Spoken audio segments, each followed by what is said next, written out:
그러면 지금부터 기본적인 내용 여러분들 좀 설명을 좀 하겠습니다. 자, 여러분들 교재는 이제 130페이지에 지금 나오는 부분에 대해서 설명을 좀 드릴 건데, 자, 지금부터 제가 설명드리는 내용은 여러분들이 확실하게 개념을 좀 잡아놔야 돼요. 용어 자체가 좀 까다로워요. 까다로워서 확실히 좀 잡아야 되는데, 자, 우리가 세금은 어떻게 계산한다 그랬었느냐면 과세 표준이라는 것에다가 뭘 곱해서 세율을 곱해서 산출세액을 구하면 되겠죠? 그리고 이 산출세액을 기본으로 해서 최종적으로 뭘 구하시면 되느냐? 납부할 세액을 구하시면 돼요. 자, 그때 취득세 과세 표준이 뭐냐? 자, 취득세가 과세될 수 있는 금액은 사실상 취득했으면 그 취득 당시 가액에 대해서 과세가 될 것이고, 증축이나 개수나 지목 변경 등으로 인해서 가액이 증가했으면 그 증가한 가액에 대해서 과세할 겁니다. 이러한 금액들이 과세 표준이 되겠죠. 그래서 과세 표준을 잡았으면 여기에다가 뭘 곱해야 돼요? 세율을 곱해야 되거든요. 이때 세율이 원칙은 무슨 세율이라고 하느냐면 표준세율이라 그래요. 원칙은 단 예외적으로 굉장히 비싸게 과세하는 세율이 있습니다. 이걸 무슨 세율이라고 하느냐면 중과세율이라 그래요. 지금 처음 듣는 용어들이니까 용어에 익숙해지자고요. 자, 그래서 중과세가 되는 경우가 예외예요. 그 말은 원칙이 많다, 예외가 많다? 그러면 여러분들이 외워야 될 것은 뭘 외워야 돼요? 예외를 외워야 되겠죠. 아시겠죠? 그래서 중과세, 굉장히 비싸게 과세한다 그래서 중과라 그래요. 그러면 중과세율이 적용되는 경우에는 뭐가 있느냐? 중과세율이 적용되는 경우에는 그냥 개념만 이해할게요. 중과세 범위가 너무 넓어요. 너무 넓어서 내용이 너무 많아요. 종류는 딱 2개밖에 없거든요. 근데 그 안에서 설명하고 있는 부분들이 너무 많아서 개념만 정리할게요. 딱 2가지가 있어요. 하나가 과밀 억제권역이라는 게 있습니다. 글자 그대로 볼게요. 인구 밀도가 너무 높아서 뭐 하고 싶은 지역이에요? 억제하고 싶은 지역이에요. 그러면 인구 밀도가 높아서 억제하고 싶은 지역이 어디예요? 그렇죠. 서울이죠. 수도권. 쉽게 말하면 정확히 표현하면 이제 수도권 16개 지역이라고 해요. 서울하고 인천은 전 지역이 다 들어가고 경기도 지역 중에서 14개 지역을 지정해놨어요. 이런 지역까지를 과밀억제권역이라고 하는데, 자, 수도권에 사람이 많은 이유가 뭐예요? 기반시설이 잘 돼 있어서? 그렇죠. 일자리가 많아서 그래요. 그러니까 아무리 살기 좋아도 서울이 살기 좋아요? 서울이 살기 좋아요? 네, 살기 좋아요. 그죠? 네, 돈만 많으면. 그죠? 그러니까 돈 버는 게 목적만 아니라면 정말 살기 좋은 살기 좋은 곳이 어디예요? 서울이에요. 전 세계에서도 몇 개 안 되는 도시니까. 그죠? 이렇게 안전한 도시가 어디가 있냐고요. 정말 살기 좋죠. 그 다음에 교통 잘 돼 있죠. 문화시설 잘 돼 있죠. 사회 기반시설 다 잘 돼 있죠. 네. 단 먹고 살려면 힘든 거죠. 네. 자, 근데 서울이 인구가 많은 이유는 뭐예요? 살기 좋아서가 아니에요. 뭐예요? 일자리가 많아서 그래요. 만약에 아무리 서울이 지금 이렇게 지하철이 많이 나 있고 뭐 여러 개, 우리나라처럼 지하철이 이렇게 복잡한 나라도 거의 없죠. 그러니까 이렇게, 근데 솔직히 지하철만 타고 다녀도 어때요? 어지간한 곳은 다 갈 수 있어요. 그리고 지하철에서 버스로 환승도 되고 이러한 제도가 돼 있는 거, 카드 한 장만 들고 다니면은 전국 어디서든 다 돌아다닐 수 있는 이런 나라는 전 세계적으로 우리나라밖에 없어요. 그렇잖아요. 네. 그래서 이렇게 기반시설이 다 잘 돼 있는데 중요한 것은요, 여기에 일자리가 없으면 사람 안 살아요. 근데 아무리 허허벌판이라고 하더라도 일자리가 있으면요, 사람이 몰려가죠.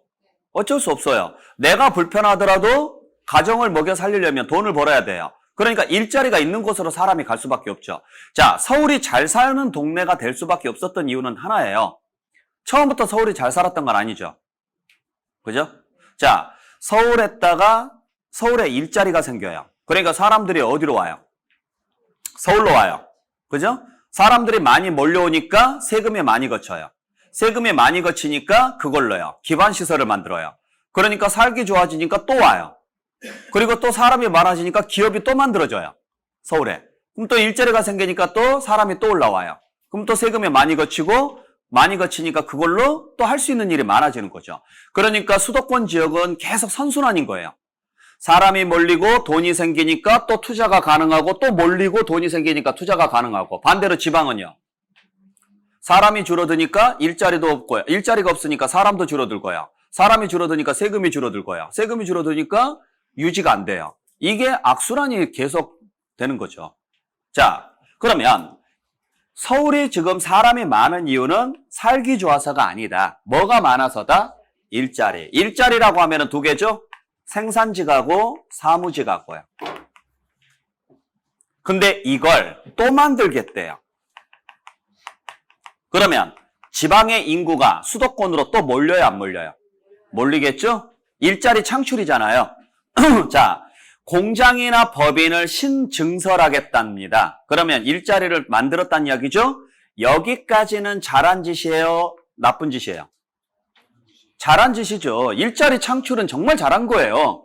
그렇죠? 일자리가 있어야 사람들이 일을 하니까 문제는 그걸 어디에다가 만들었다라는 거예요.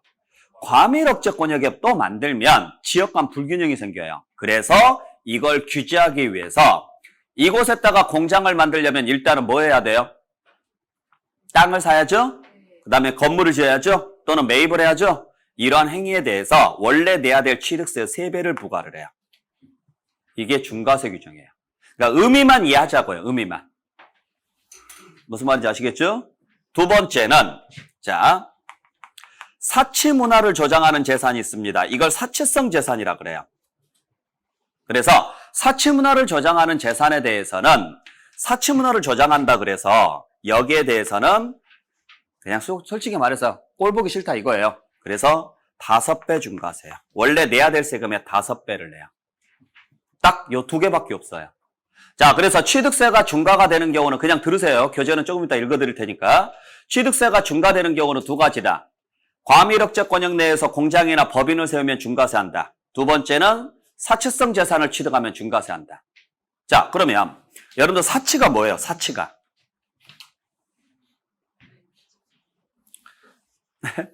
사치를 알아야 사치성 재산을 우리가 구분해낼 줄 알 거 아니에요? 사치가 뭐예요?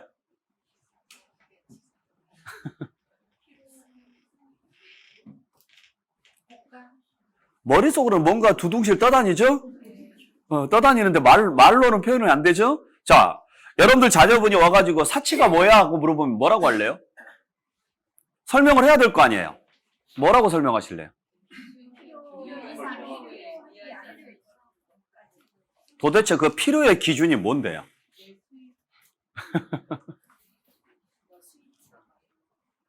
수입차? 자, 1년 연봉이 20억인 사람이 10억짜리 차 하나 가지고 있는 게 사치예요? 자, 애매하죠? 법은 이렇게 애매하면 돼요, 안 돼요? 안 돼요. 그래서 사치성 재산을 정해놨어요. 이것만 사치라고 하자. 딱 정해놨어요. 그래서 이건 외우셔야 돼요. 솔직히 사치는요, 주관적이에요. 나한테 없으면 사치예요. 안 그래요? 자, 나한테 있는 게 이 사람한테도 있어요. 이 사람한테 너 사치 부리고 있네 이런 이야기 해요, 안 해요? 안 해요. 왜? 나도 있으니까. 근데 나한테 없는데 얘가 있어요. 왠지 사치 같은 느낌, 이런 느낌이 든단 말이에요. 그러니까 그건 느낌인 거예요. 솔직히 말해서 사치라는 규정이 없어요. 아시겠죠? 그래서 법은 이렇게 주관적으로 해석을 하면 안 돼요. 법이라는 것은 누구나 다 보는 거니까. 그래서 정해놨습니다. 그래서 나중에 가서 제가 말씀드리겠지만 교재 봐드릴게요. 사치성 재산은 현행 딱 5개 있어요. 뭐가 있느냐면 별장이 들어가요. 그리고 골프장이 들어가요. 그 다음에 고급 오락장이 들어갑니다. 그 다음에 고급 선박이 들어가고 그 다음에 고급 주택이 들어가요. 요 5개를 사치성 재산이라 그래요. 이 5개를. 그래서 이건 앞자만 따서 나중에 이렇게 외울 거예요. 별장, 골프장, 오락장, 선박, 주택 해서 별골 5선주 하고 외울 거예요. 그냥 그렇게 외우세요. 그리고 오손주 앞에는 반드시 뭐가 붙느냐? 고급자가 붙어요. 이 고급의 요건들이 있어요. 근데 거기까지는 안 배울 거예요, 앞으로도. 이해되셨죠? 그냥 좋은 오락장, 좋은 선박, 좋은 집. 그냥 그렇게만 알고 계세요. 또 쓸데없이 또 별꼴 쓰리고라고 외우지 말고 고고고에서 쓰리고라고 외우지 마세요. 옛날에는 이거 수업할 때 별꼴 쓰리고라고 했거든요. 그랬더니 시험 문제 예를 냈어요. 이거 사채성 아닙니다. 그러니까 여기에 눈 씻고 찾아봐도 자동차가 있어요, 없어요? 없죠. 아시겠어요? 그래서 이건 사채성 아니에요. 그래서 제발 고자로 외우지 말고 요 가운데 글자로 외우세요. 오선주라고 외우세요. 오락장, 선박, 주택. 별장이 뭔지는 아시겠어요? 별장. 말로는 설명이 안 되는데 느낌은 와요? 네. 골프장이 뭔지는 아시겠어요? 그럼 고급 오락장은 뭘까요? 응? 아, 카지노. 그렇죠. 근데 꼭 카지노만 고급 오락장이 아니라 우리 주변에도 많이 있어요. 여러분들도 자주 가시고. 자주 간다는 건 좀 그렇고 가끔 내키면은 가요. 네? 어디? 나이트클럽 맞아요. 클럽, 나이트클럽. 이거 다 사채성입니다. 고급 오락장이라 그래요. 그러니까 고급 오락장이라는 것은 쉽게 말하면 우리가 뭐 아까 말씀하셨던 것처럼 카지노라든지 나이트클럽이라든지 클럽이라든지 이런데 또 단란하게 술 먹는데 뭐 요런데 이런 곳이 뭐예요? 사채성, 즉 다시 말해서 고급 오락장이에요. 그래서 여러분들 그 술집 같은 데 이런 데 딱 들어가면 입구에가 문에가 업종 표시돼 있던가요? 안 돼 있던가요? 돼 있을 거예요. 그렇죠? 예를 들어서 한신포차 뭐 이런 데 딱 가잖아요. 그러면 앞에가 뭐라고 적혀 있어요?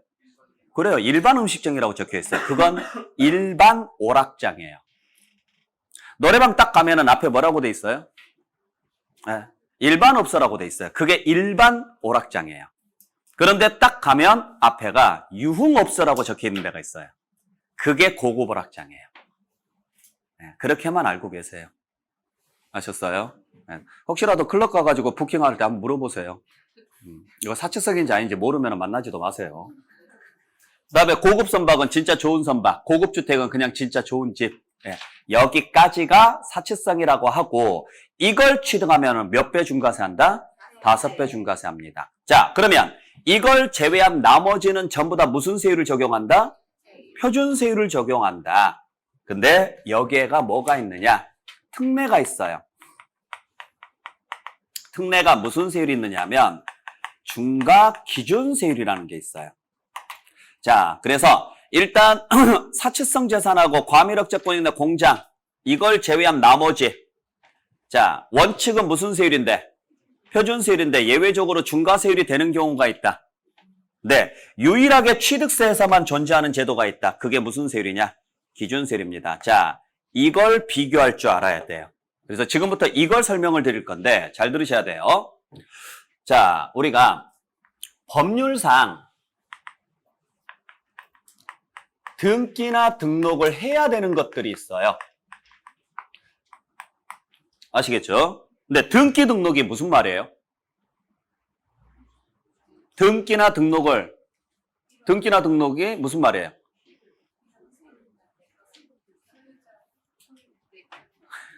자, 제가 항상 여러분들한테 말씀드리는 게 뭐냐? 초등학생이 여러분들한테 등기 등록이 뭐냐고 물어보면 뭐라고 해서 설명할 거예요? 그걸 생각하세요. 그러니까 어렵게 뭔가를 만들려고 하지 마세요. 등기 등록이 뭐예요? 기록하는 거예요, 기록. 장부에 기록하는 것을 뭐라고 해요? 등기 등록이라고 하는 거예요. 어렵게 설명하지 마세요. 이해되셨어요? 자, 근데 그게 내 일기장에 기록하는 게 아니라 국가 등이 가지고 있는 공적 장부, 그걸 공부라고 하거든요. 공적 장부를 줄여서 뭐라 그래요? 공부. 공부에 기록하는 것을 등기 등록이라고 해요. 근데 이걸 공짜로 해줘야 안 해줘요? 안 해줘요. 돈 내야 해줍니다. 그걸 뭐라고 하느냐? 등록세라 그래요. 그래서 우리가 등기할 때 내는 세금이 바로 무슨 세금이에요? 등록세인데 문제는 이 등록세 범위 안에가 등기 등록 대상 범위 안에가 뭐가 들어가 있느냐면 취득세 과세 대상이 들어가 있어요. 그래서 문제가 생겨요. 어떤 문제가 생기느냐면 요 A라는 파트하고 요 B라는 파트하고 요 C라는 파트 이걸 구분해낼 줄 알아야 돼요. 그랬을 때 A 부분에 대해서는 노란 선 안에 들어갔으니까 무슨 세금도 내고 취득세도 내고 하얀 선 안에 들어갔으니까 무슨 세금도 내야 돼요. 등록세도 내야 되는 거예요. 그죠? 근데 요 B에 해당하는 부분은 노란 선 안에는 들어갔으니까 무슨 세금은 내대? 취득세는 내대. 하얀 선 안에는 안 들어갔으니까 등록세는 안 나와요. 요 C에 해당하는 부분은 노란 선 안에는 안 들어갔으니까 취득세는 안 나와요. 근데 하얀 선 안에는 들어갔으니까 무슨 세금은 내야 돼요? 등록세는 내야 돼요. 요게 옛날 법이에요. 그래서 예전에는 취득을 할 때 취득을 했으면 무슨 세금 내시고? 취득세 내시고, 물론 아까 말씀드렸던 것처럼 열거된 자산에 한해서. 그리고 등기할 때는 무슨 세금을 내시고? 등록세를 냈단 말이에요. 그래서 옛날에는 취득세, 등록세 이렇게 냈었는데 문제가 되는 것은 여기가 문제가 됐죠. A 부분은 항상 세금을 몇 개를 내요? 자, 그럼 내는 사람은 불편해요? 안 불편해요? 불편해요? 여러분들이 채무자인데 돈을 나누어서 줘요. 불편해요? 내는 사람은 안 불편해요. 문제는요. 받는 사람은 불편해요? 안 불편해요? 불편하죠. 자, 여러분들이 채권자라면 나누어서 받고 싶어요? 한꺼번에 받고 싶어요? 근데 지금 두 번에 나누어서 받잖아요. 이게 귀찮은 거예요, 지금. 그래서 고민을 하다가 그냥 합쳐서 받자 이렇게 만들었어요. 그래서 이걸 통합을 시켰습니다. 한꺼번에 받자고. 그러니까 이걸 한꺼번에 받는 이유가 있어요. 자, 여러분들 매매로 취득하면은 매매 계약을 체결을 하죠? 그 다음에 중도금 지급하죠? 그 다음에 잔금 치르죠? 아시겠어요? 그리고 나서 등기를 할 거예요. 그죠? 자, 그러면 여기에서 여러분들 일단 첫 번째 취득일은 언제일까요? 잔금일이 취득일이라고 그랬죠? 네. 자, 등기는 취득에 영향을 준다, 안 준다? 안 준다 그랬죠? 지난 시간에 말씀드렸죠? 그래서 등기를 하든 안 하든 취득을 했으면, 잔금을 치렀으면 뭐 한 걸로 본다? 취득한 걸로 본다 그랬어요. 그때 취득세가 취득을 했으면 며칠 이내 내느냐면 60일 내내 내도록 돼 있어요. 문제는 여러분들이 등기를 언제 하냐라는 거예요. 등기 보통 언제 하세요? 아니, 여러분들 실무상 아파트를 분양받으면 등기 언제 하시냐고요. 그래요. 잔금 치르자마자 등기가 들어가요. 근데 등기할 때 내는 세금이 뭐라고요? 등록세란 말이에요. 그죠? 근데 등록세는 등기하기 전에 낼까요? 등기 후에 낼까요? 자, 취득세는 취득하기 전에 내요? 취득한 후에 내요? 증여세는 증여받기 전에 내요? 증여받은 후에 내요? 그래서 세금은요, 항상 후에 내는 게 원칙이죠. 그러면 등록세는요, 등기하기 전에 내요? 등기하고 나서 내요?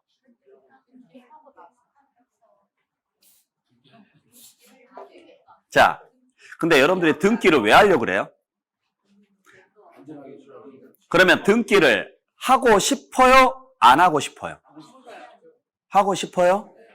이게 문제예요. 자, 옛날에는 등기 후에 세금 내라고 했거든요. 그랬더니 등기를 먼저 해줬죠. 아쉬울 게 있어요, 없어요? 그러니까 안 내요. 자, 그러면은 이제 체납이 많아졌죠. 그러면은 체납을 없애는 방법은 협박하는 방법이에요. 자, 돈을 빌려주고 나서 이자를 내라고 하니까 내요, 안 내요? 그러니까 빌려주기 전에 선이자를 떼는 거하고 똑같아요. 자, 자판기하고 똑같아요. 커피가 먹고 싶어서 밀크 커피를 눌렀어요. 나왔어요. 커피가 나왔습니다. 그 다음에 돈을 넣으라고 하니까 넣을 것 같아요? 그렇죠. 안 넣고 도망간 놈도 분명히 있겠죠? 이런단 말이에요. 그래서 등록세만큼은 여러분들의 심리를 이용하는 거예요. 자, 항상 세법은 누구 입장에서 해석하라고요? 정부 입장에서, 받는 사람. 여러분들이 등기를 하고 싶어 하는 그 간절한 마음을 알아요. 아는데 등기를 해주고 나면 안 내요. 그래서 등기하고 싶으면 내 이랬어요. 그래서 여러분들이 나중에 등기법 배우면 등기 접수하러 갈 때 꼭 내야 할 서류 중에 하나가 세금 납부 영수증을 내야 등기 접수가 돼요. 아셨어요? 그래서 세금 납부 영수증이 필요해요. 지금 이거 잘 들어야 돼요. 자, 그러면 등록세는 냈어요, 안 냈어요? 냈죠? 왜? 뭘 하고 싶으니까. 자, 이제 아쉬울 거 있어요, 없어요? 없죠? 취득세 낼까 안 낼까요? 안 내요, 이제. 왜? 이제 등기됐으니까. 더 이상 아쉬울 게 없어요. 그러니까 왜 취득세 안 내냐? 나는 돈 없다, 어쩌고 저쩌고. 왜 나같이 서민한테 그렇게 세금 받아가려고 하느냐? 별의별 소리를 다 하면서 이걸 체납을 해요. 근데 얘는요. 아니, 그 돈 없는 사람이 그러면 등록세는 왜 냈어요? 그랬더니 말을 못해요. 그러니까 본인은 무엇을 하고 싶고 등기는 하고 싶으니까 안 주면 안 해준대잖아요. 그러니까 이걸 내야지만 해주니까 내고 이건. 그래서 얘는 체납이 없고 요건 주구장창 체납하고 지방세에서 제일 많이 거치는 게 얘예요. 근데 얘를 체납을 하니까 재정이 안 좋아지죠? 그래서 이걸 어떻게 할까 고민한 끝에 제일 좋은 방법이 하나 생겼죠? 같이 걷자. 협박해서. 그러면은 이제 사람들이요. 돈 없어서 못 내 이런 말 할까요, 안 할까요? 절대로 안 해요. 왜? 두 개 다 같이 안 내면 이거 안 해준다 그러니까. 아셨어요? 그래서 지금 체납이 없어요. 이걸 하고 싶으니까. 그래서 이걸 뭐 해버렸어요? 합쳤어요. 합쳐서 지금은 무슨 세금 하나로 내느냐? 취득세 하나로 냅니다, 이제. 자, 얘가 합쳐지다 보니까 얘도 합쳐야 돼요, 안 합쳐야 돼요? 합쳐야 돼요. 합쳐도 원래는 얘는 뭐밖에 없었어요? 취득세밖에 없었어요. 자, 얘도 합쳐야 돼요. 보니까 얘는 등록세밖에 없었어요. 그래서 지금도 등록세예요. 단지 면허세를 그냥 합쳐서 등록면허세라고 하는 거예요. 그래서 현재는 취득세와 등록면허세로 냅니다. 개념을 이해할 수 있겠어요? 잘 들으셔야 돼요. 자, 그래서 예전에는 등기하고 싶으면은 뭘 내고 등기했는데? 등록세를 내고 등기했는데 지금은 등기하고 싶으면 선택하라고요. 등록면허세를 내고 등기할 건지 취득세를 내고 등기할 건지를 선택하라고요. 그 선택의 기준은 얘죠. 취득이 원인이 돼서 등기할 때는 뭘 내고 등기하시라고요? 취득세를. 취득 원인 없이 등기할 때는 뭘 내고요? 등록세를 내고 등기하시라 이야기예요. 그러면 여러분들이 취득할 때 하는 등기가 무슨 등기냐고요? 아파트 분양받을 때 무슨 등기 하냐고요? 그래요. 소유권. 그래서 그 소유권을 등기하고 싶으면 소유권이라는 말은 취득했다는 소리잖아요. 이걸 등기하고 싶으면 이제는 뭘 내고 등기하시라고요? 취득세를 내고 등기하시라고요. 여기서 취득세는 옛날 뭐 포함해서? 등록세 포함해서 내시라고요. 그러면 소유권 외 나머지 등기는요? 등록면허세를 내고 등기하시라고요. 가장 대표적인 게 전세권 등기나 이러한 것들. 그러니까 전세권이나 저당권은 취득했기 때문에 하는 등기가 아니잖아요. 그러니까 만약에 여러분들이 전세권 등기, 저당권 등기, 질권 등기 이런 거 하고 싶다. 취득해서 하는 등기다 아니다? 아니다. 그러니까 뭘 내고 등기해라? 등록면허세를 내고 등기해라. 그래서 등기소에서 여러분들이 등기 접수하러 와요. 근데 봤더니 소유권 등기 접수하러 와요. 원인이. 그러면 취득세를 냈는지를 확인하는 거예요. 만약에 전세권 등기하러 왔어요. 그러면 등록면허세를 냈는지를 확인하는 거예요. 아시겠나요? 근데 지금 그걸 여러분들이 잘 모르니까 누구한테 맡겨요? 법무사한테 맡기죠? 그럼 법무사가 준 영수증 봤어요? 그냥 받고 그냥 대충 던져놨어요? 찾아서 봐보세요. 그 영수증 안에 세금 분명히 들어가 있다고요. 근데 옛날에는 취득세, 등록세로 나누어져 있었잖아요. 그래서 지금도 법무사들은 등록세라고 적어놓은 법무사들이 있어요. 그건 잘못된 용어고 지금은 이제 뭐라고 적어야 돼요?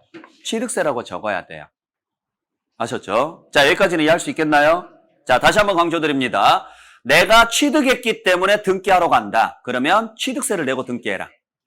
내가 취득이라는 원인 없이 그냥 다른 이유 때문에 등기하러 간다. 그러면 등록면허세를 내고 등기해라. 됐죠? 문제는 취득세가 두 개가 존재한다라는 거죠. 얘가 하나 있고 얘가 하나 있고. 글자는 같은데 의미는 같아야 달라요. 다르다는 거죠. 자, A에 대한 취득세는 옛날 취득세에다가 뭘 더한 취득세고 등록세를 더한 취득세고 B에 대한 취득세는 그냥 취득세고. 자, 그때 원래 취득세가 몇 프로냐면 2%예요. 옛날에. 등록세는 여러 개로 나누어져요. 등록세는. 원인에 따라서. 그러면 요 A에 대한 취득세는 지금 A에 대한 취득세는 옛날 취득세 몇 프로에? 2%에 얼마인지는 모르지만 등기에 대한 세율을 더해서 만들어 놓은 거고. 그죠? 자, B에 대한 취득세는 원래 취득세 몇 프로만 내면 되고 2%만 내면 되는 거죠. 아시겠나요? 그러면 등록면허세는 옛날 등록면허세, 등기에 대한 세금만 내면 된다는 이야기죠? 이런 구조로 가요.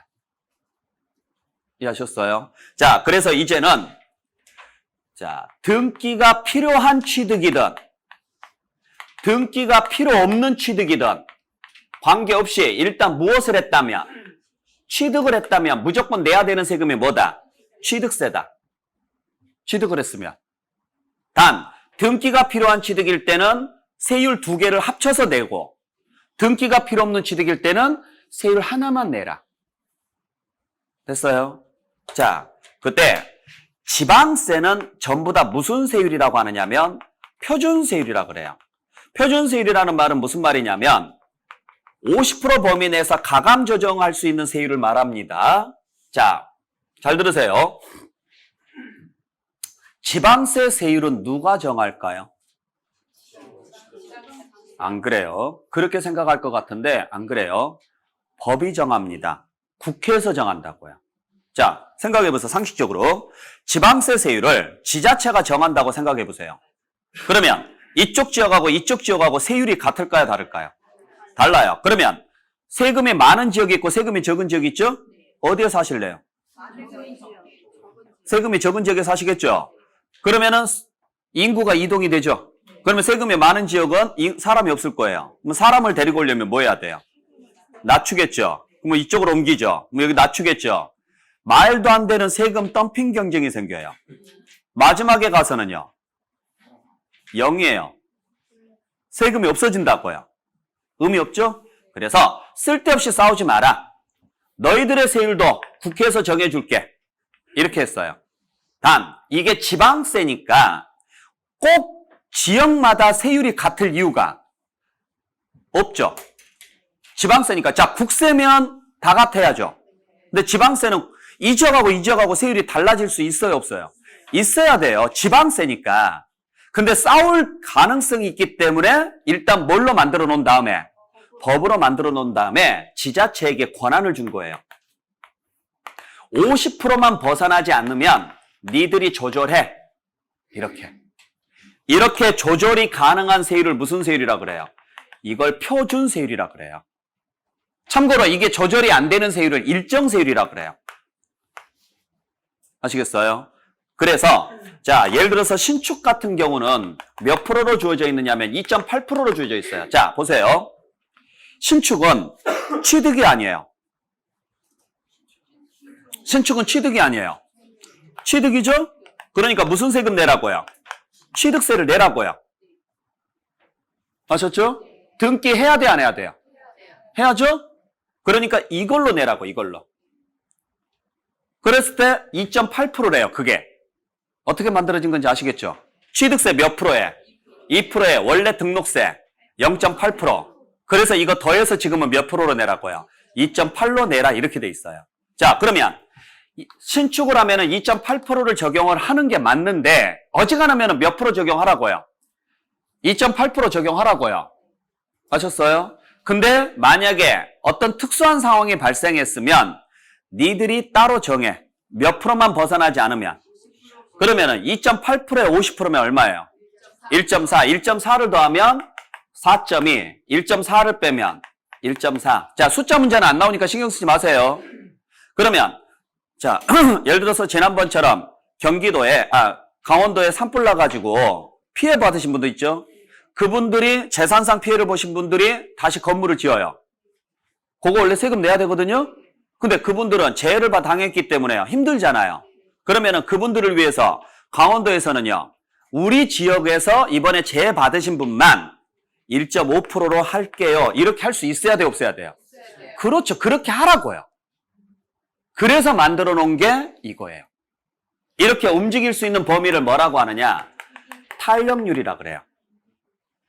그러면 탄력적으로 운영이 가능하다. 이 운영이 가능한 세율을 우리는 무슨 세율? 표준 세율이라고 하고 그때 탄력적인 범위는 몇 프로다? 50%다 이야기예요. 지방세는 다 이렇게 돼 있어요. 그러니까 우리도 마찬가지예요. 자, 공식적인 수업 시간이 있나요, 없나요? 있어요. 몇 시에 끝나요? 자, 1시에 끝나죠? 자, 1시에 딱 끝납니다. 그러면 제가 1시에 딱 끝내야 돼요?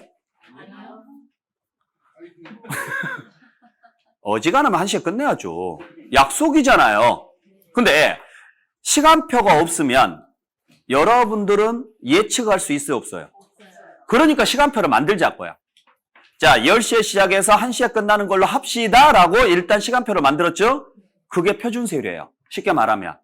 근데 제가 수업을 하다 보면 오늘 여러분들이 잘 따라왔어요. 이해도 잘하고 잘 따라왔어요. 저희들 수업하다 보면 이 앞에 서 있으면 여러분들 표정이 다 보이잖아요. 그러면 이걸 이해하고 고개를 끄덕이는 건지 그냥 제발 좀 빨리 끝냈으면 좋겠다고 해서 그냥 예의상 고개를 끄덕이면 다 나와요. 아시겠어요? 그렇다고 해서 한 명이라도 이해를 못하면 여기서 주구장창 설명하고 있을 수는 없잖아요. 그 한 분 때문에 나머지 분들이 시간상 피해를 보잖아요. 그러면 제가 느꼈을 때 이 정도면 대부분 한 7, 80%는 이해하시는구나. 그러면은 나머지 한 20, 30%가 이해가 좀 안 되신 분들이 계시거든요. 여기서 딱 보면 죄송하지만 그분들 그냥 건너뛰십시오 하고 다음 장면 넘어가요. 수업을 할 때. 그래야 진도가 맞아요. 근데 어떨 때 보면 수업을 하다 보면 수업은 저 혼자 하는 게 아니거든요. 같이 하는 거라서 하다 보면 여러분들이 정말 잘 따라올 때가 있어요. 그러면 저도 모르게 신나서 막 수업을 하다 보면 말도 안 되는 시간에 끝나요. 오늘 범위가. 자, 그렇다고 그랬을 때 한 20분 일찍 끝내도 돼요, 안 돼요? 되죠? 물론 여러분들이 허락을 안 해주면 안 되겠지만 제가 여러분들한테 오늘 너무 잘하셔서 오늘은 뭐 굳이 1시까지 안 해도 되겠습니다. 40분 정도에 끝낼게요. 괜히 제가 1시까지 맞추려고 20분 동안 노래 부르고 있는 것도 웃기잖아요. 노래 절대 안 해요. 시키지 마세요. 안 할 거예요. 그러니까 뭐 농담 따먹기 하고 있는 것도 웃기잖아요. 저 원래 그런 거 잘 못하니까. 그래서 그런 거 안 하고 그냥 끝내요. 만약에 오늘 진도가 조금 더 남았어요. 1시가 넘을 것 같아요. 여러분들한테 이야기를 해서 한 20분 정도만 더 할게요. 그럴 수 있어요, 없어요? 그렇게 하자고요. 제가 2시간을 더 하면 안 되겠지만. 아셨어요? 여러분들이 버틸 수 있는 그 범위 정도에서 제가 조금 더 연장하거나 줄일 수 있어야죠? 그게 재량이라고요. 그렇게 할 수 있는 것을 뭐라 그래요? 표준세율이라고 그래요. 아셨죠? 자, 그냥 딱 1시면은 이렇게 쓰다가 자, 표 쓰다가 1시 됐습니다. 자, 오늘 여기까지. 이래야 돼요? 아니라고요. 너무 융통성이 없잖아요. 그래서 융통성 있게 적용해라 해서 만들어 놓은 게 무슨 세율이에요? 표준세율이에요. 이건 지방세만 있어요.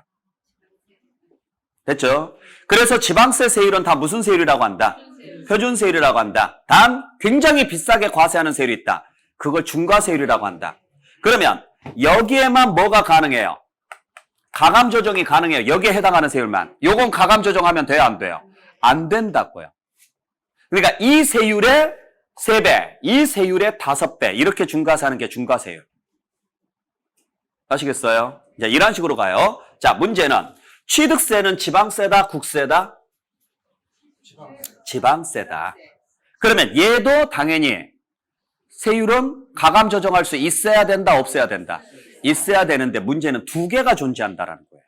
그러면 이 중에 어떤 걸 표준세율로 해야 될까요? 이 문제가 생겨요. 즉, 어떤 경우를 융통성 있게 적용해야 될까요? 경우의 수가 많은 게 융통성이 있어야 돼요? 경우의 수가 적은 게 융통성이 있어야 돼요? 그렇죠. 당연하잖아요. 경우의 수가 많은 게 융통성이 있어야 그때그때 상황 대처가 가능하죠? 그러면 취득세 중에서 등기되는 취득이 많을까요? 등기 안 되는 취득이 많을까요? 그렇죠. 그래서 등기되는 요 취득을 표준세율이라고 그래요. 그리고 여기에 해당하는 세율은 지자체 재량에 의해서 몇 프로의 범위 안에서 가감 조정할 수 있어요? 50%. 그러면 얘를 뭐라고 할까요? 이제 이 문제가 생겼죠? 얘를 뭐라고 할까? 고민한 끝에요. 여기든 여기든 기본적으로 들어가야 안 들어가요? 그래서 얘를 기준이 되는 세율이라고 합시다. 이렇게 잡아준 거예요. 대신 여기는 가감 조정이 돼요, 안 돼요? 안 되는 거죠. 자, 그래서 앞으로 제가 여러분들한테 자, 취득세에서 특히 이건 표준세율 대상입니다. 이렇게 이야기할 거예요. 그러면 여러분들은 2가지를 알아야 돼요. 첫 번째는 등기가 되는 취득이고 두 번째는 가감 조정이 된다. 이렇게 알고 계시라고요. 얘는 기준세율 대상입니다. 이럴 거예요. 그러면 등기가 안 되는 취득이고 얘는 가감 조정도 안 된다. 둘 다 취득세는 낸다 안 낸다? 낸다. 이해되시겠나요? 잘 보셔야 돼요. 자, 그래서 이러한 내용으로서 여러분들께서 구분을 좀 해낼 줄 알아야 돼요. 자, 그래서 취득세 표준세율은 뭐가 되는 경우만, 등기가 되는 경우에만, 취득세 기준세율은 등기가 필요 없는 경우에 한해서만. 아시겠나요? 자, 그러면 아까 우리가 취득세 과세 대상이 부동산이 있었고 준부동산이 있었고 권리가 있었단 말이에요. 토지 건물, 부동산에 토지 건물이 들어가죠? 등기 돼요, 안 돼요? 되죠? 무슨 말인지 아셨죠? 자, 그거 하기 전에 일단 하나 봐야 될 게 있어요. 자, 지금 잘 보셔야 될 게, 첫 번째 알고 계셔야 될 게, 원래 이게 정식 명칭은 중과기준세율이에요. 아셨나요? 근데 중과자가 들어가면은 무거운 느낌이 들어요? 가벼운 느낌이 들어요? 근데 얘는 어떻게 만들어진 거예요? 2% 더하기 등기로 만들어진 거예요. 근데 얘는요, 그냥 2%예요. 어느 게 더 비싸요? 얘가 더 비싸잖아요. 그러니까 여기다가 저는 왜 중과자를 썼는지 이유를 모르겠어요. 아직도. 얘는 진짜 비싼 거니까 여기는 중과자 쓰는 게 맞죠? 이해되셨어요? 그래서 앞으로 이걸 쓸 때는, 적을 때는 이렇게 적어 드릴 거예요. 근데 읽을 때는 이걸로 읽을게요. 왜 이걸로 읽는지, 여기다가 제가 동그라미 쳤는지 아시겠죠? 여기다가 동그라미를 치면 느낌이 무거운 느낌이 되니까 오해가 생겨요, 얘랑. 그러니까 얘랑 구분하기 위해서 여기는 그냥 기준세율이라고 할게요. 취득세를 내는 사람은 무조건 기본적으로 낸다 그래서 이걸 무슨 세율? 기준세율이라고 할 거라고, 2%를. 거기에 뭐까지 더하면? 등기까지 더하면 그게 무슨 세율이에요? 표준세율이고, 우리 표준세율은 나중에 정리하겠지만 2.3%짜리가 있고 뭐 2.8%짜리가 있고 3%짜리가 있고 3.5%짜리가 있고 4%짜리가 있어요. 기본이. 다 보세요. 다 2%보다 높아요, 낮아요? 높죠? 어떻게 만들어진 건지 아시겠죠? 2.3은 어떻게 만들어진 거예요? 2%였다가 0.3%였던 걸 더해서 만들어진 거다. 그렇게만 알고 계시면 돼요. 정리할 수 있겠어요? 자, 그러면 여기서 하나 주의하셔야 될 게, 법률에 의해서 열거된 자산을 취득을 하면 당연히 무슨 세금 내야 돼요? 취득세를 내야 되고, 그 안에는 등기가 필요한 취득이 있고 등기가 필요 없는 취득이 있어요. 근데 등기가 필요한 취득은 당연히 등기를 해야 돼, 안 해야 돼요? 그래서 등기를 해요. 그러면 무슨 세율을 적용해서 내라고요? 표준세율. 근데 등기를 안 해요. 그러면 무슨 세율을 적용해서 내야 돼요? 표준세율. 잘 들으세요. 자, 등기가 필요 없어요. 그래서 등기를 안 했어요. 요게 기준세율. 이거 헷갈리지 말라고요. 자, 그러니까 무엇을 했어요? 취득을 했으니까 취득세는 내라. 뭐 하지 않더라도, 등기하지 않더라도 취득세는 내라. 아셨어요? 몇 프로 내라. 근데 그게 법률상 등기 대상이면 등기에 대한 세금까지 내라. 무슨 세율을 적용해서 내라? 그러면 이제 세금 냈죠? 등기할 수 있어요, 없어요? 하든지 말든지 그건 당신 알아서 하십시오. 이 구조예요. 이해되셨죠? 그러니까 등기를 했다 안 했다는 중요하다 안 중요하다? 안 중요하다고요. 했다 안 했다가 중요한 게 아니라 등기가 원래 돼요 안 돼요? 이게 중요한 포인트라고요. 밥을 시켰어요. 밥 안 먹으면 밥값 내요 안 내요? 그 이야기라고요. 밥을 시켰으면 먹든 안 먹든 그건 당신 마음대로 하고, 밥 시켰으니까 밥값 내라고요. 밥을 시켜놓고 안 먹었다고 해서 나 돈 안 내고 나가요. 그러면은요, 양아치죠. 무슨 말인지 아시겠어요? 이해하시겠죠? 식당에 들어가서 자, 순두부찌개를 시켜서 나왔습니다. 근데 회사에서 갑자기 들어오래 한 숟갈 딱 먹었는데, 그러면 나갈 때 한 숟갈 값만 내고 나가요? 밥값 다 내고 나가요? 그러라는 이야기예요. 그러니까 밥 먹었냐 안 먹었냐는 물어본다 안 물어본다? 안 물어본다. 밥 시켰으면 밥값 내라 이야기예요. 무슨 말인지 아셨죠? 자, 입장을 했어요. 입장료 내라고요. 밥을 시켰어요. 밥값도 내라고요. 먹든지 안 먹든지 알아서 하고. 자, 입장을 했어요. 입장료 내요 안 내요? 내라고요. 근데 밥을 안 시켰어요. 안 시키고 다시 나갔어요. 안 먹고. 안 시켰으니까 밥값을 낼 이유는 없죠. 그러면 입장료만 내면 되죠. 이게 무슨 세율인 거고. 그렇죠. 이게 기준 세율인 거고. 자, 개념 잡을 수 있겠어요? 굉장히 중요한 거예요. 그러니까 시험제 나왔을 때 부동산을 사실상 취득을 했는데 이를 등기하지 않았다 이렇게 문제를 내요. 취득세 낸다 안 낸다? 당연히 내셔야 됩니다. 왜? 이건 중요한 게 아닙니다. 중요한 것은요. 이거 했다라는 사실이 중요하다라는 거예요. 그러니까 취득세 낸다 안 낸다? 내는데 부동산을 취득하면 등기부에 표시해야 돼 안 해야 돼요? 해야 되잖아요. 그러니까 무슨 세율로 내라고요? 그래요. 안 했어도 무슨 세율로 내라고요? 자, 세금 냈으니까 이제 지자체에서는 아쉬울 게 없어. 돈 받았잖아요. 그리고 뭐 하게끔 해줬어요? 등기할 수 있게끔 해줬죠. 그 다음부터 하든지 말든지 네 알아서 하라고요. 개념 잡을 수 있겠어요? 그러니까 이걸 외워가지고 풀면 날 새는 거예요, 이게. 이해를 하시라는 거예요. 네. 자, 그러면 보세요. 토지 건물은 등기부에 표시가 돼야 안 돼요. 자, 했다 안 했다는 상관없어요. 아, 그리고 하나 더. 참고로 얘가 미등기예요. 얘는 미등기라고 안 해요. 여러분들 미등기라는 말이 무슨 말이에요? 정확히 표현해야 돼요. 할 수 있는데 안 하는 게 미등기지 할 수 없어서 못하는 것은 미등기가 아니라고요.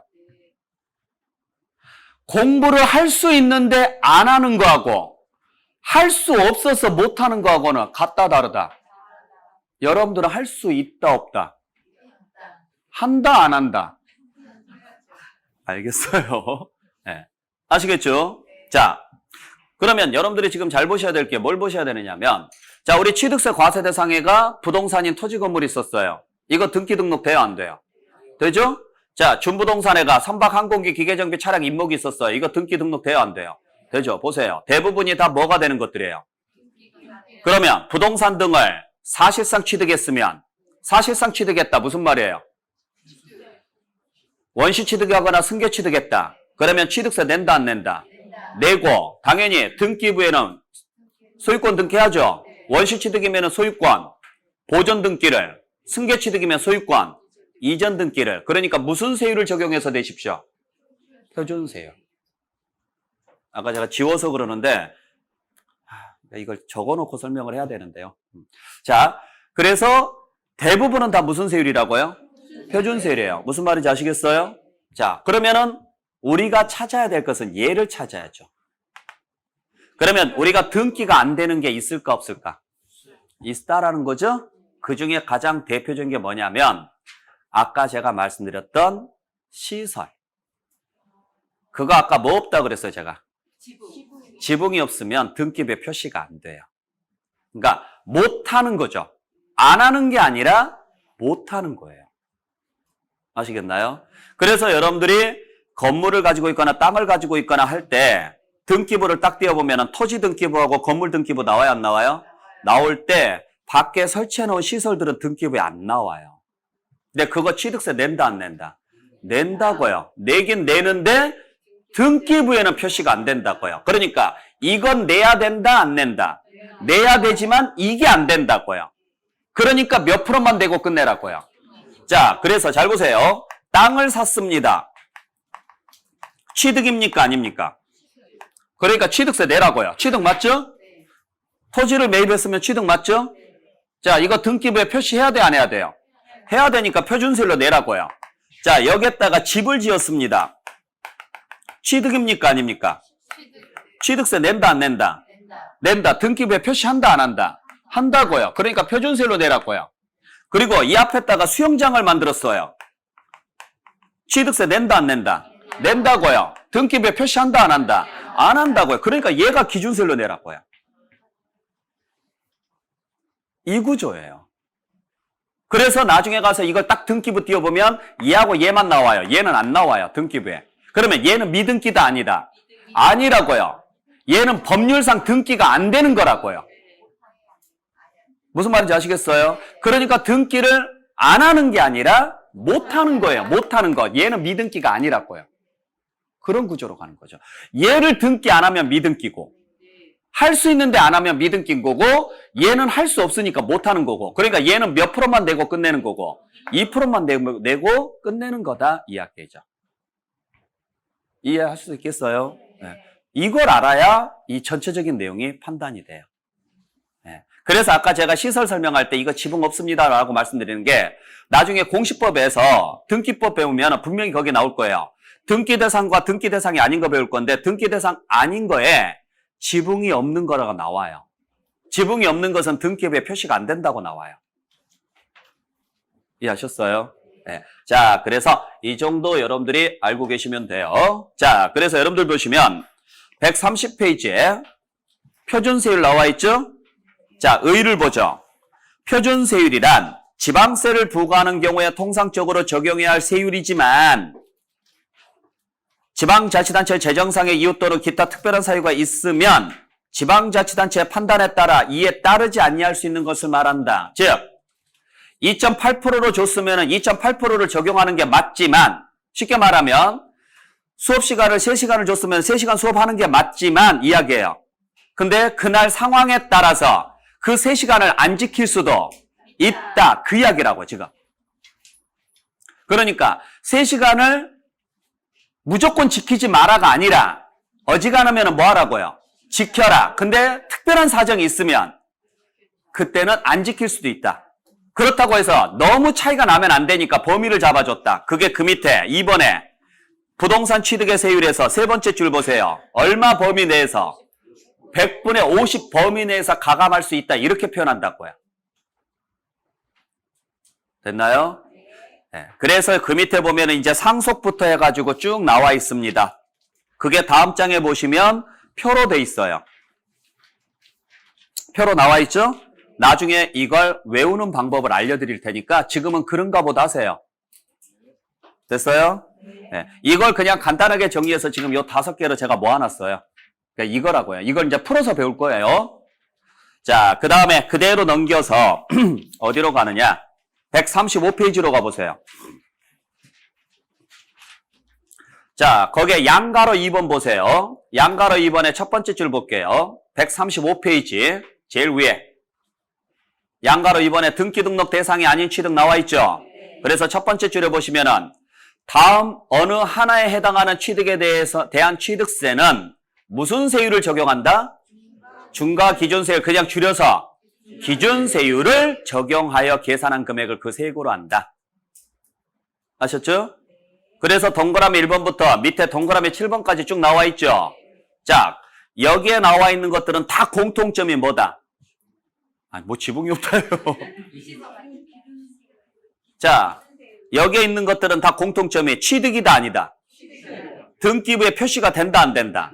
안 된다 이야기라고요. 그러니까 몇 프로만 내고 끝내라고요. 2%만 내고 끝내라 이야기예요. 취득은 맞는데 등기부에는 표시 안 되는 것들이라고요. 1번부터 7번까지가. 그중에 제가 아까 설명드렸던 게 7번의 기억번이에요. 7번의 기억번에 다 뭐가 나와 있어요? 시설들 나와 있잖아요. 얘들은 왜 등기부에 표시가 안 된다? 지붕이 없어서. 근데 취득세는 낸다 안 낸다? 낸다. 그러니까 몇 프로만 적용해서 내라? 2%만 적용해서 내라 이야기라고요. 됐어요? 네, 그걸 나중에 가서 정리해 드릴 테니까 오늘은 그 개념만 좀 이해를 하자고요. 어려워요, 되게 개념 자체가. 아셨어요? 그 다음에 자 138페이지로 가볼게요.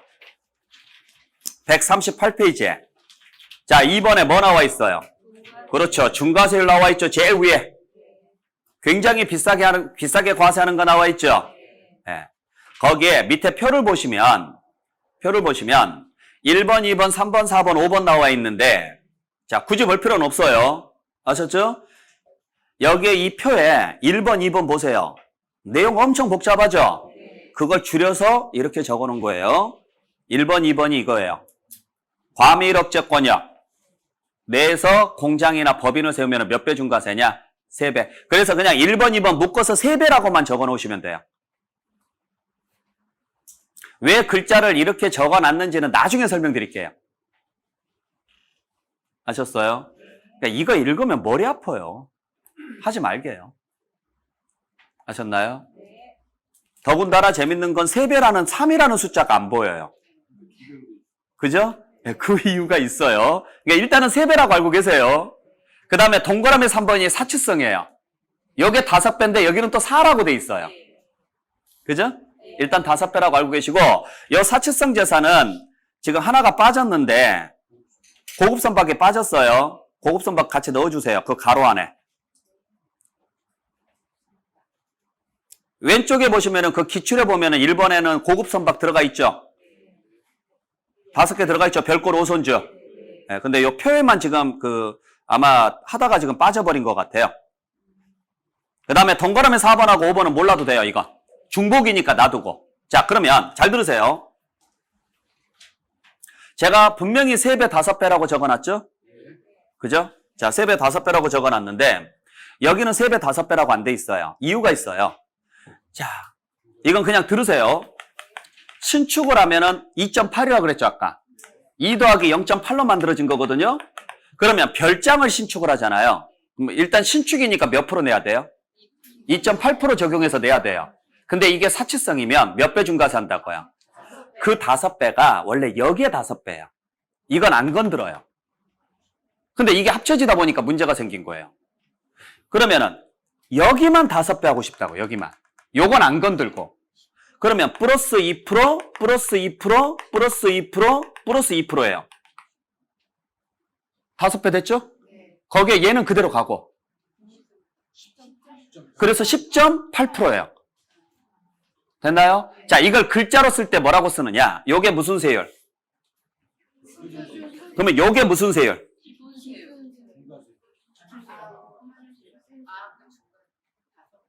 자, 요거 2개 합친 게 무슨 세율? 요거 무슨 세율? 그죠?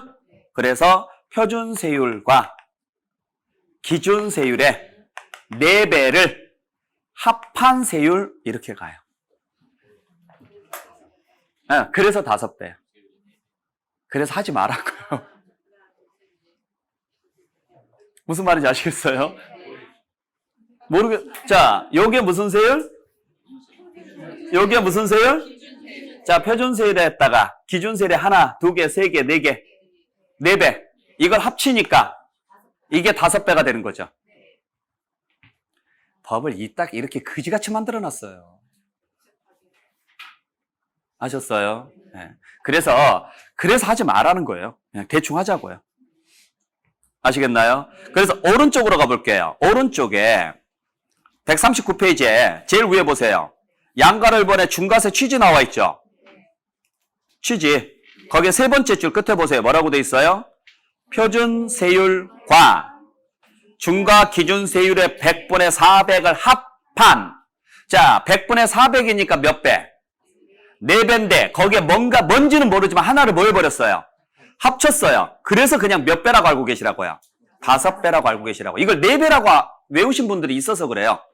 4배라고 외우지 마세요. 이건 4배짜리가 아니라 몇 배짜리예요? 5배짜리인데 정확히 표현하면 옛날 취득세 5배예요. 옛날 취득세 쪽에만 5배하고 등록세 쪽은 그대로 가고. 지금은 그냥 그런 거보다 하세요. 이건 그나마 여기만 5배죠? 과밀억제권이나 공장은요, 여기만 3배 하는 경우가 있고, 여기만 3배 하는 경우가 있고, 요 2개 다 3배 하는 경우가 있어요. 그래서 하지 말라는 거예요. 그냥 몇 배라고만 알자고요. 3배짜리다. 과밀억제권역의 공장 등은 몇 배? 3배. 사치성은 몇 배? 5배. 사치성은 몇 개? 5개. 5개니까 몇 배? 5배. 그냥 그렇게 알고 있자고요. 별, 골, 오, 선, 주. 몇 개? 5개. 그러니까 몇 배 중과세? 5배 중과세. 그렇게만 기억해 주시라고요. 됐어요? 네. 자. 그래서 그 정도 정리하시면 될 것 같아요. 자, 그래서 여기까지 이해할 수 있겠어요? 네. 자, 그러면 이제 마무리 정리하고 오늘 끝낼게요. 저거 좀 지워야 되는데. 찍으실래요? 찍으세요. 그럼.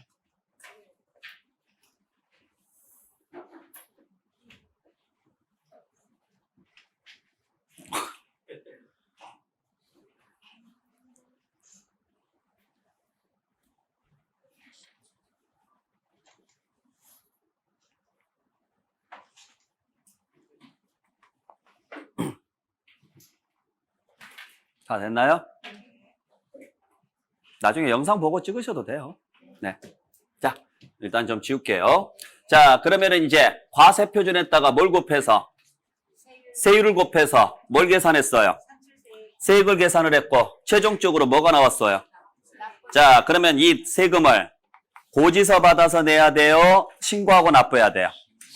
그래서 우리는 이걸 뭐 하도록 돼 있다?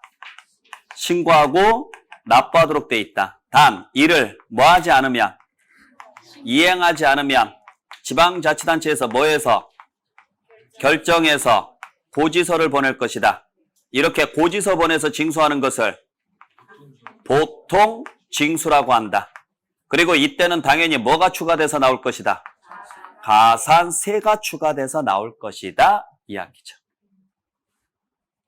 아셨어요? 그래서 148페이지로 갈게요, 이제.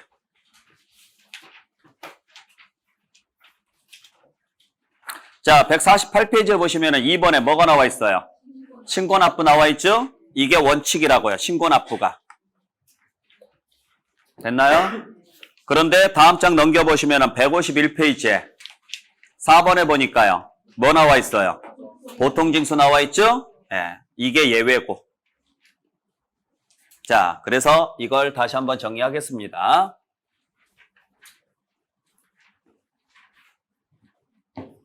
자, 취득세는 왜 내는 세금이냐? 뭐 했기 때문에 내는 세금이다? 취득했기 때문에. 그래서 법률에 의해서 열거된 자산을 뭐하면? 취득하면 내는 세금이 취득할 때 내는 세금이 뭐다? 취득세다. 그래서 취득세 납세의무는 언제 생기느냐? 열거된 자산을 뭐 했을 때? 취득했을 때. 그래서 우리가 이 두 개를 지금 배운 거예요. 자, 그러면 성립이 됐으니까 무엇을 해야 될까요? 납세의무가 성립이 됐으니까 이제 신고해야죠? 그때 신고는 언제까지 하느냐? 법으로 정해놓은 날짜까지 신고합니다. 법으로 정해놨다 그래서 무슨 기한이라 그래요? 법정 기한이라고 하고, 이 법으로 정해놓은 날짜까지 납세의무자가 직접 뭐하고? 신고하고. 신고라는 말은 무슨 말이에요? 신고서를 작성해서 제출하시고 납부할 게 있으면 뭐까지 하시라고요? 납부까지 하시라고요. 아시겠어요? 근데 만약에 이를 이행하지 않으면 그때는 뭐가 추가돼서? 가산세가 추가돼서 예외적으로 해당 지자체에서 뭐 할 것이다? 결정해서 고지서 보낼 것이다. 이렇게 고지서 보내서 징수하는 것을 뭐라고 한다? 보통 징수라고 한다. 그죠? 그때 가산세는 뭐가 있느냐? 우리 지난 시간에 배웠던 것처럼, 자, 신고 의무를 이행하지 않았다. 자, 신고 의무를 이행하지 않았다. 이때 붙이는 가산세가, 신고를 아예 안 했으면 붙이는 가산세, 무신고 가산세. 신고는 했지만은 적게 적어서 냈으면 과소신고 가산세. 그때 무신고 가산세가 몇 프로? 20%. 과소신고 가산세는 10%. 사기나 부정행위면 둘 다 40%. 그죠? 무신고하고 과소신고 중에 누가 나쁜 놈? 둘 다 나쁜 놈. 누가 더 나쁜 놈? 그래서 무신고가 조금 더 비싸고 과소신고가 조금 싸고, 단 사기치면 둘 다 똑같은 놈. 그 다음에 납부 의무를 이행하지 않았다. 납부 의무를 이행하지 않았다. 그러면 무슨 가산세? 납부, 지연, 가산세가 붙을 것이고, 얘는 하루 지날 때마다 10만 분의 25, 0.025%가 붙는다. 그러면 이걸 내지 않으려면 뭘 해야 된다? 신고를 해야 된다. 언제까지 해야 되느냐? 일반적인 경우에는 취득일로부터 며칠 이내 하도록 되어 있느냐면 60일 이내 하도록 되어 있어요. 다만 딱 하나, 상속에 의해서 취득했을 때만 취득일이 속하는 달에 말일로부터 6개월 이내 하도록 되어 있습니다.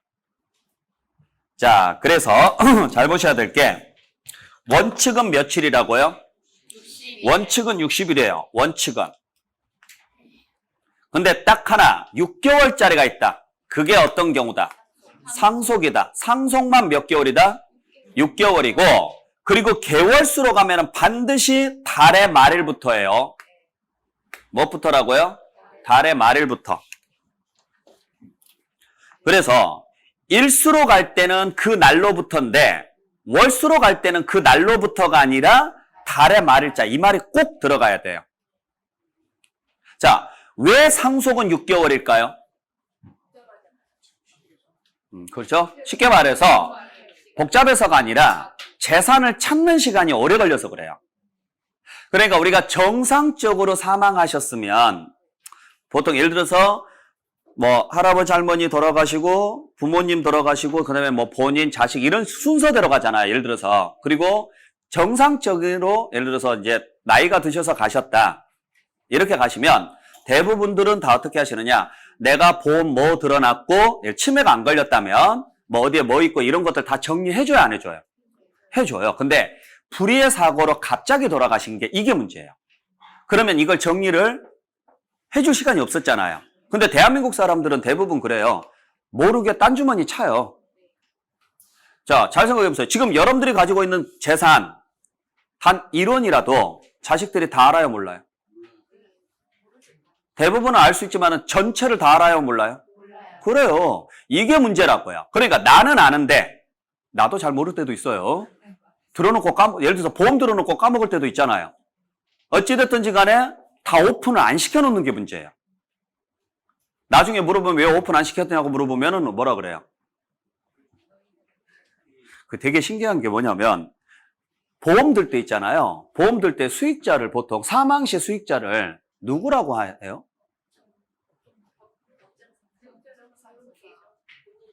그거 조사했을 때 되게 웃긴 거 나왔거든요. 남자들은 다 법정상속인이라고 해요. 대부분이. 여자들은 다 자녀라고 해요. 절대 배우자한테 안 줘요. 자녀라고 하지. 다 그렇지는 않아요. 그게 달라요. 그게 실제 조사에서 한번 나왔어요. 대부분이. 자, 그러니까 이걸 다 재산을 찾고 정리하는데 시간이 좀 걸리죠. 근데 장례 치러야지, 뭐 해야지, 뭐 이것저것 할 게 많잖아요. 그래서 시간을 60일 가지고는 안 돼요. 좀 타이트해서 6개월 드릴게요. 부담 갖지 마시고 장례 치르고 뭐 천천히 서로 합의도 좀 하고 그렇게 해서 준비해서 내십시오라고 돼 있어요. 그래서 상속만 몇 개월로 줘요? 6개월로 줘요. 근데 개월수 6개월을 주다 보니까 일수 계산이 복잡해요. 그래서 그냥 일수 계산하지 마세요. 뭔만 계산하세요? 월수만 계산하시지 일수 계산하지 마세요. 그래서 말일부터 출발해요. 그러면 끝나는 날은 언제로 끝나요? 말일로 무조건 끝난다고요. 그러니까 취득일이 예를 들어서 취득일이 5월 10일이다.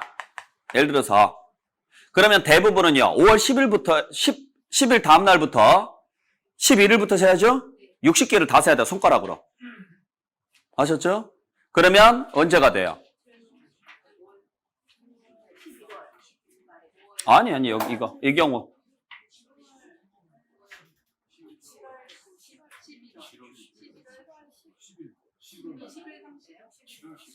난리 났어요. 뭐라고요?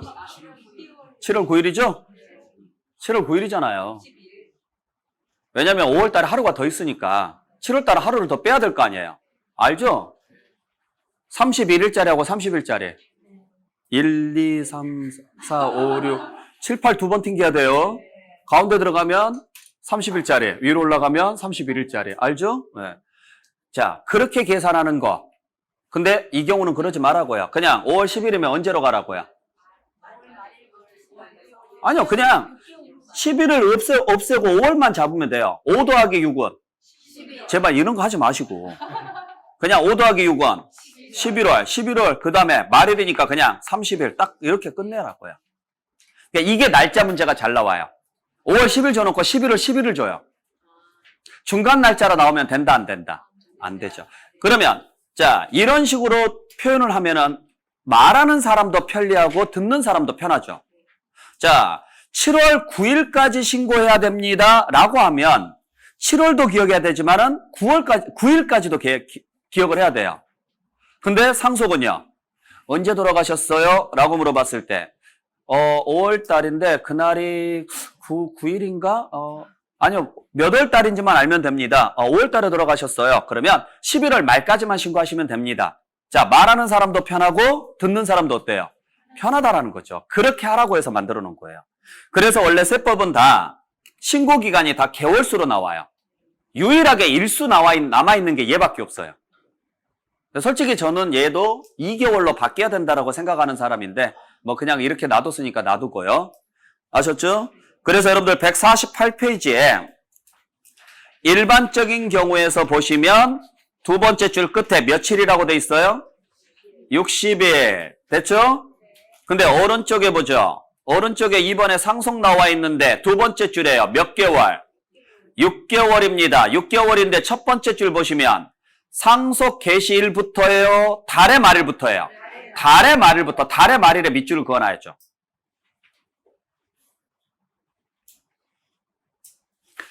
그래서 상속은 취득일이 언제냐면 상속은 취득일이 상속 개시일이라 그래요. 그러면 상속 개시일부터 6개월. 그러면 돼요, 안 돼요? 안 돼요. 반드시 무슨 글자 나와야 돼요? 달의 말일자. 이거 있는지 없는지 꼭 보라고요. 이거 시험지에서 제일 장난 잘 치는 것 중에 하나니까. 됐죠? 네. 자, 그러려면 일단 무슨 날은 알아야 돼요? 취득일은 알아야죠? 네, 오늘은 안 했는데 다음 1월부터는 이제 이거 다 설명해 줄 거라고요. 그래서 원시 취득일 때는 언제를 취득일로 한다. 유상승계일 때는 언제로 하고 무상일 때는 언제로 한다. 그 중에서 상속은 언제가 취득일이다. 상속이 개시된 날. 상속이 개시된 날이라는 게 사망일을 말할까요? 상속 등기일을 말할까요? 사망일이에요. 글자 그대로 상속이 뭐한 날? 개시. 그러면 상속이 언제부터 개시가 될까요? 그래요. 사망하면 자동 승계니까. 그래서 사망한 그 순간을 우리는 상속 개시라 그래요. 알고 계시고. 자, 그런데 내가 취득한 물건이 등기 대상이에요. 그러면 뭐 하러 가야 돼요? 등기하러 가야 되는데 60일이나 6개월 기한 내에 등기를 할 거예요. 그러면 이때는 절차상 어쩔 수 없어요. 아까 말씀드렸죠? 등기하려면 등기하고 나서 세금 낸다, 하기 전에 낸다. 그래서 기한 내에 등기하고 싶으면 등기 접수하는 날까지 신고하고 납부하셔야 돼요. 그래서 등기자가 보이면 무조건 언제까지? 접수하는 날까지. 즉 취득을 했습니다. 그러면은 일단 며칠을 주겠다고요? 60일을 주겠다 이 소리예요. 그래 놓고 나서 물어봐요. 등기할 거예요? 안 할 거예요? 저 안 할 건데요? 며칠이내 내라고요? 60일에 내십시오. 그러면 등기할 거예요? 안 할 거예요? 할 거예요. 언제 할 거예요? 이때 할 거예요. 60일 내내 내라고요. 아셨죠? 등기할 겁니까? 안 할 겁니까? 할 겁니다. 언제 할 겁니까? 저 이때 할 거예요. 그러면 이때는 요 전까지 내라고요. 그래야 세금을 내야지만 뭐 할 수 있으니까? 등기 접수할 수 있으니까. 그래서 기한 내에 뭐 하고 싶으면? 등기하고 싶으면 언제까지 내라고요? 등기 접수하는 날까지. 등기 접수하고 나서 며칠이네 이러면 안 되고. 그래서 다음 장에 넘겨보시면 150페이지에 보시면은요. 3번에 자, 3번에 보시면은 첫 번째 줄에 법정신고기간 이내라도 재산권과 그 밖의 권리 취득 이전에 관한 사항을 공부해 뭐 하려고 하면 등기하거나 등록하려는 경우에는 그 등기 또는 등록 신청서를 등기 등록 관서에 뭐 하는 날까지? 접수하는 날까지 신고 납부해야 된다. 이유를 아시겠죠? 왜 전까지, 즉 등기 접수하는 날까지라고 했어요? 세금을 내야지만 등기 접수가 되니까. 그 개념을 꼭 기억하시라고요. 근데 이걸 안 하면 무슨 방법에 의해서 징수한다? 그래서 오른쪽에 151페이지에 4번의 보통징수에서 양가로 1번 보세요. 뭐하지 아니한 경우? 신고 또는 납부 의무를 다하지 아니하였을 때. 151페이지에 오른쪽 밑에 보시면 양가로 1번에 보통징수 사유 나와 있죠? 뭐하지 않으면? 그렇죠. 신고 또는 납부를 해야 되는데 이걸 이행하지 않았다면 이 말이죠. 그때는 무슨 방법에 의해서 징수한다? 보통징수 방법에 의해서 징수하고 뭐가 추가돼서 나온다? 그래서 다음 장에 넘겨보시면 가산세가 동그라미 1번부터 5번까지 쭉 나와 있죠. 네. 요거 칠판에 정리해둔 내용이니까 보시고요. 그래서 무신고가 몇 프로? 숫자만 보세요. 동그라미 1번에 무신고가 몇 프로? 20. 2번은 사기나 부정자 들어갔으니까 40. 3번은 과소신고니까 10. 4번은 역시 사기나 부정자 들어갔으니까 40. 5번은 납부지원 가산세니까 10만 분의 25. 10만 분의 25. 네. 기억번만 볼게요. 니은번은 지금 안 봐도 되니까. 됐죠? 네. 자, 그렇게 해서 여러분들이 정리해 주시면 됩니다. 자, 그래서 여기까지 해서 여러분들 취득세 내용은 마무리하도록 할게요. 오늘. 자, 이번 입문과정은 기초이론과정은 글자 그대로 기초이론에 대해서만 정리한다고 그랬어요. 이게 잡혀야 나중에 가서 이제 여기에다가 가지치기를 할 거예요, 이제. 오늘 배웠던 내용에다가 좀 더 가지치기를 하고 좀 더 가지치기를 해서 여러분들 이제 실력을 조금씩 늘려나갈 거예요. 그러니까 처음부터 양을 늘리려고 하지 마시라고요. 제가 오늘 해드린 내용도 굉장히 많아요. 앞으로 여러분들이 배울 내용의 한 30%는 해줬어요. 오늘. 이게 30% 정도밖에 안 돼요. 네. 근데 이것만 하더라도 여러분들 시험제 3문제 중에서 2문제는 맞아요. 오늘 지금 한 것만 해도. 진짜로 그래요. 자, 항상 모든 건축이 마찬가지입니다. 바닥이 튼튼해야 위로 올려도 안 무너져요. 근데 바닥을 쉽다고 해서 대충 무시하시고 좀 더 어려운 부분에 집중하면 100% 무너져요. 이 쉬운 부분 하나씩 챙겨가되 오늘 배운 내용을 다 이해하려고 하지 마시고요. 할 수 있는 것만 하세요. 오늘 취득세 배운 내용 중에서 제일 중요한 내용은 지금 이 내용이에요. 이게 전체 그림이니까. 이걸 펼쳐서 설명할 거니까 앞으로. 아셨죠? 그 다음 중요한 게 아까 세율. 보고 여러분들께서 표준세율이다, 기준세율이다, 중과세율이다. 개념을 좀 이해해 주시라는 이야기입니다. 됐죠? 자, 오늘 수고 많이 하셨고 다음 시간에는 재산세 할 거거든요. 네, 재산세 할 건데 혹시 집에 재산세 고지서 오늘 올해 받은 거 있으시죠? 있다고 하세요, 제발. 없으면 옆집 거라도 뺏어서 가져오세요. 되도록이면 온전한 상태로 가져오세요. 뭐 뜯어가지고 가져오지 말고. 3장으로 돼 있잖아요. 접혀서 나오면 한 장인데 그걸 쭉 펼치면 몇 장이에요? 3칸이잖아요. 기다란 거. 그거 접혀서 나오니까. 펼치면 3칸이에요. 네, 그대로 들고 오시면 좋을 것 같아요. 아니면 복사를 해서 오든지 앞뒤면 다. 다음 시간에 재산세 설명할 때 그거 보고 설명드릴게요. 아셨어요? 왜냐면 그 고지서를 볼 줄만 알면 재산세 문제는 다 맞춰요. 네, 그러니까 그게 요약집이라고 생각하고 되도록이면 찾아서 가져오세요. 네, 자, 여러분들 다음 시간에 뵙도록 하겠습니다. 마치겠습니다. 수고하셨습니다.